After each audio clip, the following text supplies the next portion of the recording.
All right, so we're going to solve this system of equations by graphing. And this is two equations with two variables, so it is solvable.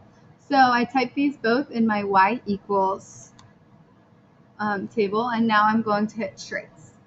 So now I want to find the solution, which if we sketch our graph here,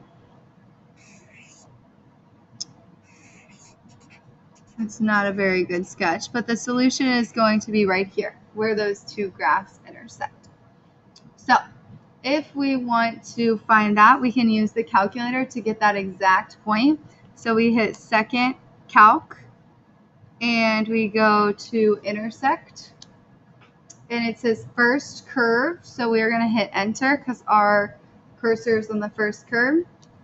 We hit second curve, so it actually automatically jumped to the second curve, so we can just leave it there and hit enter. And then it says guess, so we can hit enter, and the intersection is x equals 0.5, y equals 2.25. So you can write it like this, or you can write it as a coordinate pair. Either one is fine. So that's our solution.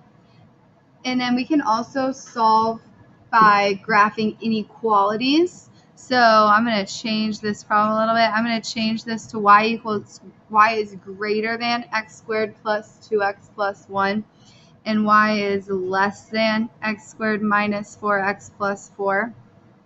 And let's see this graph, if we go look at the graph of, just the first one, that's going to be this one over here. And if you want to go to the table to make it a little bit more accurate, it would be -1, 0, 0, 1, and -2, 1.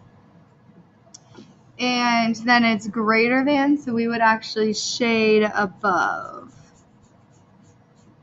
Like you used to shade linear inequalities. So since it's greater than, you shade above.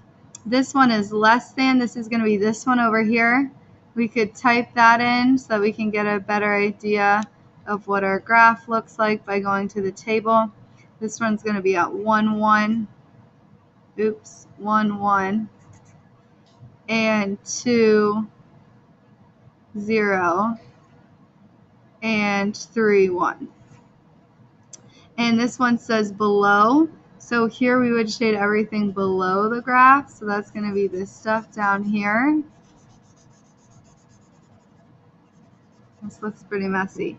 But so we have this shaded in light and this shaded in light. And then we have this section right here where both graphs are shaded more dark. So that would be our solution. It's outside this parabola, but inside this parabola, since this one is greater than or above and this one is less than or below.